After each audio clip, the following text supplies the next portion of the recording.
Thanks, Stephanie, for that great introduction. Here on this slide, you'll see some of the stuff that we learned. I just want to highlight a few of the things. One of the major things we learned was that we had to work well as a team. We had to compromise. And those soft skills that Professor K is always talking about really were important in being successful. We also learned that failure is a good thing and can also be very frustrating, as depicted by the comic in the slide there. Also want to draw your attention to some of the skills that we improved on.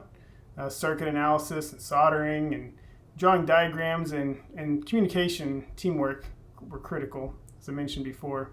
Now I'm going to pass you over to Safa, and she's going to talk a little about some of the things we could do to improve. And then over to Mike Krasner and Nick Imley, and they're going to talk about some other improvements that we can make. Thanks a lot. Another feature we're hoping to incorporate into our Smart Sunshade is to be able to send weather alerts to the users. We've already been able to incorporate a weather forecast, so we're not that far. Hi, I'm Michael Krasner. One of the upgrades that we did right at the end there was we had transistors that were tied into the remote in order to control the up and down signals. We found that the biasing voltage was inconsistent, so they changed it to a solid state relay instead and found that was much more consistent, much better. One of the other things I would like to see, if we had unlimited time and resources, would be to create a new case for the remote with the interface. Thank you very much. Hi, I'm Nick Imley, and for our team project I designed a circuit board to allow our COTS circuit boards to be able to connect to one another in a clean, and efficient way.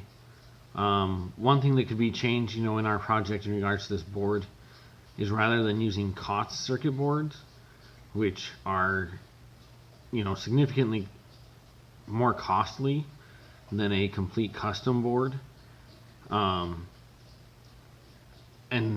being able to reduce the expense of this project in when you go to market, it'd be a lot more efficient if there was a complete custom board, which would allow you to be able to control the cost of your individual parts rather than having to rely upon somebody else's boards to build your design.